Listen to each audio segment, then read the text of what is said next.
Ba'y nananampalataya? Amen. If we believe, we say, praise the Lord! Praise the Lord. Hallelujah. Mga minamahal, yan ay nakabauna sa ating buhay. Na tayo ay naniniwala, nananampalataya na mayroong totoong Diyos na nagmamahal sa atin. If He says, we believe. And if He says, it's done. Walang pinagkakaiba, hindi sinungaling ang Diyos na pinaglilingkuran natin. Amen. Hallelujah. Bago ang lahat, ako po'y nagpapaabot ng pinakamataas na pagpupuri, pagluluwalhati at pagdakila sa ating minamahal, ating pinakamamahal na Panginoong Hesus. Hallelujah. At ako po'y nagpapaabot ng dobling paggalang, pagrespeto sa tao ng Diyos, propeta ng Diyos, ang ating minamahal, kagalang-galang na mahal pastor, beloved Papa, Evangelist Wildes Rada Almeda, beloved Assistant Pastor, Lina C. Almeda, dearest Mama. Ako rin po ay nagpapaabot ng pagbati sa aking beloved wife, beloved Mami, na nandyan, nakasama natin, purihin natin pinakamamahal na Panginoon. Talaga ang gawa ng mahal na Panginoon. If He says, we believe. Grabe ang himala ng mahal na Panginoon. Pinasasalamatan ko rin ang aking mahal na mga kapatid na narito, mula sa kinatets, sa kinatpodge, sa lahat po ng aming mga mahal na mga kapatid na narito na nakikipagkaisa. Kami po ay nagpupuri, nagluluwalhati sa ating pinakamamahal na Panginoon. At ako po ay bumabati sa lahat ng aking mga beloved co-preachers, beloved co-workers na naririto, sa lahat po ng ating mga beloved brethren na narito. Higit sa lahat sa mga bisita. Pinupuri natin ang ating pinakamamahal na Panginoon Hesus. Hallelujah. Mga minamahal, kukunin ko lang mga minamahal ang konting panahon ninyo. Alam ko po, mahalaga ang bawat sandali sa nagaganap nating pagdiriwang ng 51st Church Anniversary. Mga minamahal, tapos na tayo sa Golden.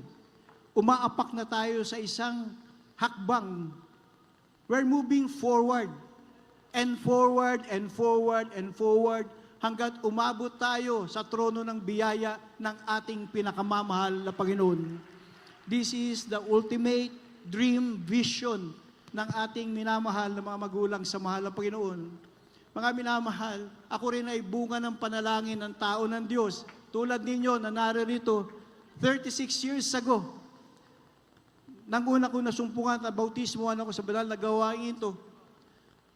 Iba ang buhay ko. Ang akala ko, ang karunungan ay galing sa akin. Ang aking kaalaman galing sa akin. Ang aking magiging kinubukasan ay galing sa akin. Ang akala ko, ako na ay isang ganap na tao na nalalaman ko ang aking pupuntahan. Pero nung nakilala ko ang gawain ng Jesus Miracle Crusade, nakita ko palang ako isang mangmang. Wala pala akong alam. Dahil ang nakakaalam ng aking pupuntahan at ay ang ating pinakamamahal na Panginoon. Mga minamahal, kayo rin. Alam ko lahat tayo rito. Galing tayo sa ganyang katayuan. Ang akala natin, ang ating paghahanda sa kinabukasan ay ating pinangahawakan. Ang akala natin, ang ating karunungan sa ating pang-araw-araw na ginagawa ay tama, pantas. At ang akala rin natin, ang ating pagsusumikap sa paghahanap buhay o sa lahat ng bagay para magkaroon tayo ng angkin na kayamanan ay mahalaga na sa buhay. Lahat pala ng bagay na to ay walang kabuluhan. May kabuluhan pala na makita at makilala mo na mayroon palang Diyos na tumawag sa bawat isa sa atin. Mga minamahal, ibibigay ko lang sa inyo ang mga talata kung bakit ang ating minamahal at kagalang-galang ng mga magulang sa mahal na Panginoon ay totoong nagbigay ng kanilang buhay para pangalagaan ang banal na gawain ito. Hindi po ang ating mga magulang sa mahal na Panginoon ang tumawag sa atin. Ang tumawag sa atin ang ating pinakamamahal na Panginoon. Tanging ang ating pinakamamahal na Panginoon lang ang tumawag sa atin. Ang sabi nga dito sa Isaiah 43:1, ang sabi niya, huwag kang matakot sapagkat tinubos kita, sabi ng mahal na Panginoon. Tinawag kita, sabi ng mahal na Panginoon, sa iyong pangalan. So hindi pala tayo naligtas na tinawag kang brother, sister, miss o mister. Tinawag tayo ayon sa iyong pangalan, sa aking pangalan, sa ating kanya-kanyang pangalan. Kaya tayo hinirang ng pinakamamahal na Panginoon. Ang sabi nga ng mahal na Panginoon, hindi kayo ang humirang sa akin, ako ang humirang sa inyo. Hindi kayo ang pumili sa akin, ako ang pumili sa inyo. Dahil sa pagpili ko sa inyo, tinawag ko kayo sa kanya-kanya niyong pangalan. Yan ang sabi ng ating minamahal na Panginoon. At sabi nga ng mahal na Panginoon dito sa Isaiah 62:12, tatawagin kang banal na bayan. Tayo yun. Tayo yun na tinawag ng mahal na Panginoon sa ating mga kanya-kanyang pangalan. At ang tawag pala sa atin ay banal na bayan, tinubos ng Panginoon. Ikaw ay tatawaging hinanap, bayang hindi pinabayaan. Kapuri-puri ang ating pinakamamahal na Panginoon.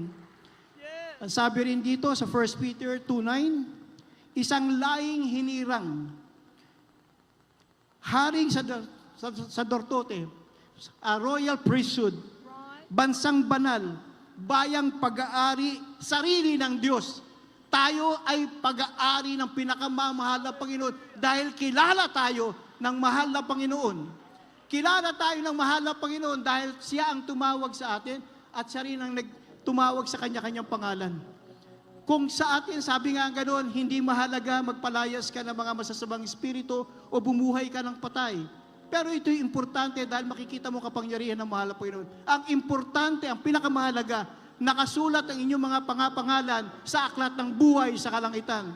Sino sumulat dito? Ang sumulat ng pangalan natin sa aklat ng buhay, kundi ang ating pinakamamahal na Panginoon dahil siya ang tumawag sa atin ayon sa ating mga pangalan. Sa pagtawag ng mahal na Panginoon sa bawat ating pangalan, siyang nilalagda ng mahal na Panginoon sa aklat ng buhay. Kung ito ay tinawag, ikaw ay Pedro, ang Pedro nakasulat sa aklat ng buhay. Kung si Pablo, sa Pablo nakasulat sa aklat ng buhay. Ang sabi pa nga dito,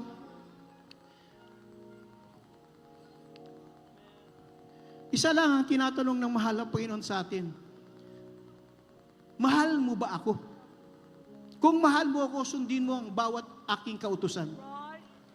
Ngunit sabi, sino ang sadyang magtuturo sa atin ng tamang kapamaraanan upang tayo ay magmahal sa mahal na Panginoon? So ang mahal na Panginoon, naghanap ng isang pwedeng pagkatiwalaan sa pangangalaga. Pangangalaga na hindi basta-basta gawin ng kung ikaw'y matipuno, magandang, malakas na katawan, o mayaman. Hindi ka tinawag ng mahal na Panginoon. Pinili ng mahal na Panginoon ang kanyang aatasan upang pangalagaan ang kanyang mga hinirang ayon sa kanyang puso. Nagkataon at tayo nagpapasalamat sa mahal na Panginoon. Ang hinirang na mahal na Panginoon ayon sa kanyang puso ay ang ating kagalang-galang, walang iba kundi ang beloved Honorable Pastor Wilde Estrada Almeida. Kaya po ang ating minamahal at ginagalang na mahal na pastor, sabi nga ng ating beloved Honorable Pastor, siya man ay hindi niya alam na ganito ang pagtawag. Ngunit sadyang nakita ng ating pinakamamahal na Panginoon ang puso ng kanyang hinirang upang mangalaga sa bawat isa sa atin. Ito ay ating pinagpapasalamatan dahil hindi hanggan ang ating masusunod kung hindi ano ang tinuro at ano ang pinatutupad. Ang ginawa ng ating kagalang-galang na mahal pastor, pilit niyang inabot ang puso ng ating pinakamamahal na Panginoon. Siya po ay nag-ayuno, nanalangin, tumangis upang abutin ang presensya ng mahal na Panginoon. Dahil mabigat ang ipinagagawa ng ating pinakamamahal na Panginoong Hesus sa ating minamahal at kagalang-galang na mahal pastor, pangangalaga. Pangangalaga na dapat sa bawat isa sa atin na tinawag na mahal na Panginoon ayon sa kanya-kanyang pangalan, pangalagaan. Hindi basta pangangalaga ng kagalingan o ano paman. Pangangalaga na may pag-aayuno at pananalangin at mayroong sakripisyo. Hindi basta-basta yan, sinuong yan ng ating minamahal at kagalang-galang na pastor. Mabigat ang kanilang naging tungkulin para tayo pangalagaan. Karamihan sa atin, minsan hindi natin nakikita yon. Pero sabi ko nga sa aming mahal na mga kapatid, kung hindi nakikita ng iba na ang ating kagalang-galang na mahal na pastor ay totoong tao ng Diyos, di sana walang dumalapit sa ating minamahal at ginagalang na mahal na pastor para sabihin, beloved pastor, please pray for me. Bakit isa sa atin, palagi pag meron tayong mabigat na problema, lalapit tayong, mahal na pastor, panalangin mo ako. Mahal na pastor, tulungan mo ako. Pero ano ang mabigat na ibinigay natin sa ating mga magulang sa mahal na Panginoon? Pasanin.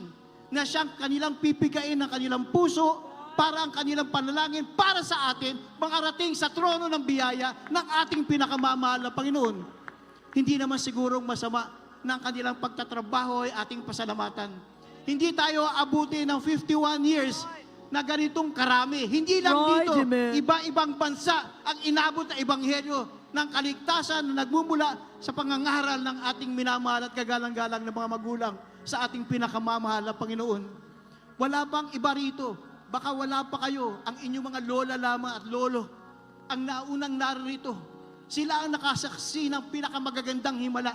Sila ang nakakita kung bakit ang pananampalataya sa mahal na Panginoon ay tumimo sa kanilang puso hanggang sa inyo sa kasalukuyan, mga batang lumaki sa gawaang ito ay pinangahawakan ng ating pinakamamahal na Panginoon. Kayo ay pinagpala dahil sa susunod na henerasyon ng banal na gawain ito, sa mga susunod na taon, kung bibigay pa ng mahal na Panginoon ang kanyang pag-iingat sa atin, kayo ang tatayo upang ipakita nyo na ang ginawa ng mahal na Panginoon at pinalangin ng ating minamahal at kagalang-galang na mahal na pastor ay totoo at tapat sa ating buhay. Ako man ay pinanalangin ng ating kagalang-galang na mahal na pastor. Maraming bagay na nangyari. Sa tingin kong imposible. Pero dahil, sabi ko talagang nakita namin sa dalawang mata ko, ngayon lang ako nakakita na tao ng Diyos na ginagamit sa isang gawain na halos hindi niya tignan ang kanyang kalusugan. Lahat ng kanalang panahon ibinigay sa ating pinakamamahal na Panginoon. Hindi kumakain, hindi inaalala kung ano mangyayari sa kanilang pamilya. Basta iniisip lang ng ating mga magulang sa mahal na Panginoon. Dadalhin ko ang iyong kabutihan, itataas ko ang iyong pangalan, ipapakita kong ang dakilang himala na nagmumula sa iyo. Kaya nga mga minamahal, minsan may mga malalaking krusada. Meron tayong mga dalang lipleto, yung mga leaflets. Alam nyo, minsan there is a time in my life, nag-abot ako ng leaflets. Ito hindi ko naman sinasabing tama o pamarisan, pero kung nakikita nyo ito'y kamangha-mangha at makapangyarihan, gawin nyo. Inabot ko to sa isang tao. Sa tingin ko, yung taong yung walang panahon para kunin ng lipleto, parang akma niyang itatapon. Inawat ko siya. Sabi ko, Brad, huwag mo itapon. Ito lang ang pakiusap ko sa'yo. Kung ayaw mong basahin ngayon yan, kung ayaw mong tignan kung ano nakasulat dyan, pakiusap ko lang sa'yo, itiklop mo ng maayos. Itiklop mo ng maayos at iligay mo sa isang lugar na kung saan mo matatandaan. Pag dumating ang panahon na ikaw'y nangangailangan, kung ikaw'y dumating ang panahon na kailangan mo ng isang kamanghamang mangyayari sa iyong buhay, balikan mo ang pulyetos na yan. Basahin mo at tiyak, sinasabi ko sa iyo, may kapangyarihan pumapaloob sa leaflets na yan. Alam nyo mga minamahal, dumating ang panahon, nakita ng taong yon na ang lipleto pa lang ito ay makapangyarihan, totoong makapangyarihan. Hindi lang ito pinrint, hindi lang ito mass copy. Bawat bahagi ng pagpaprint nito, may lakip na ayuno, may lakip na pananalangin, may lakip na sakripisyo. Sa lahat ng naririto, inabot kayo ng presensya at pag-ibig, pagmamahal, himala ng mahal na Panginoon. Hindi pinagmalaki ng ating mga magulang sa mahal na Panginoon ang kanilang nagawa. Yan ang mahigpit nilang ibinibilin sa amin at ganun sa kapwa namin mga ngaral at sa kapwa manggagawa. Huwag niyong tignan kung ano nagawa ninyo. Baka sa dami o nakita niyong meron na kayong mga nagawa at isipin niyong mapagod na kayo. Ang isipin niyo, wala tayong nagagawa. Kulang pa ang ating nagagawa. Dahil sabi nga ng ating minamahal at ginagalang na pastor, ang mahal na Panginoon ang magbibigay sa atin ng tinatawag na pagpapala. Kaya tayo mga minamahal sa araw na ito, ang akin lang panalangin na aming pinagsusumamo ng aming buong sambayanan, ang buong naming pamilya. Pagkaisahin natin ang tinuturo, pinangangaral ng ating mga magulang sa mahal na Panginoon. Every now and then, may tumatayo, nagpapatotoo ang palaging yung kanilang pagbubukas ng kanilang salita to cherish the blessed memories, teachings of our beloved honorable pastor, beloved assistant pastor. Alam niyo ba, bakit nila chine-cherish? Yung kanilang tinuro ay salita ng mahal na Panginoon. Kapangyarihan galing sa mahal na Panginoon. Kaya Amen. sabi, they cherish it because they pray for it. They fast for it. Inikop nila ang kahalagaan ng salita. Inipon nila ang kahalagaan ng pagpapala at himala. na salita ng mahal na Panginoon. Yun ang kanilang pinag-ayuno. Yun ang kanilang pinanalangin. Dala-dala nila yan at ipinapasa sa bawat puso na nararito na ating dadalhin na may pag-iingat. Dapat nga rito, laki pang parin din natin ng patuloy na pananalangin na ito ay mapasa natin sa mga susunod na henerasyon. Dahil ito'y totoo. Dahil tayo'y lumalakad at naniniwala, ang Diyos natin pinaglingkuran ay buhay. Kung tayo'y naniniwala, ang Diyos natin ay buhay, sabihin natin, praise the Lord. Amen. Mukhang mahina. Sa grandstand po ba, naniniwala tayo, ang Diyos na pinaglilingkuran natin ay buhay? Glory to God. Salamat po sa mahal na Panginoon. Inuulit ko, hindi po ang ating mga gulang sa mahal na Panginoon ang ating tinataas dito. Ang tinataas natin dito ay ang kanilang itinuro Right, na amen. maikabubuti ng bawat sa isa sa atin. Kung ating yayakapin, mamahalin, at we have to treasure. Totoo ang sinasabi, yung blessed memories, teachings, and preachings. Isabubuhay natin. We have to walk by faith. We have to walk dahil meron tayong Diyos na makapangyarihan sa lahat. Wag natin pabayaan. Sabi nga, if we believe, sinabi ito ng mahal na Panginoon, then let's believe. Pag sinabi ng mahal na Panginoon, pagagalingin kita, pagagalingin ka ng mahal na Panginoon. Babaguhin kita, babaguhin ka ng mahal na Panginoon. Bubuuin ko ang iyong pamilya, bubuuin ko ang iyong pamilya. Pagpapalain kita, pagpapalain ka ng mahal na Panginoon. Pag sinabi ng pinakamamahal na Panginoon, we believe. Praise the Lord po. Glory to God. Hallelujah. Maraming salamat sa ating pinakamamahal na Panginoon. And again, binabati ko ulit kayo ng Happy 51st Church Anniversary. Salamat po sa ating pinakamamahal na Panginoon. At patuloy po natin sambahin sa Espiritu at katotohanan at mabuhay tayo ayon sa tinuro na ating mga magulang sa iyo. God bless you po.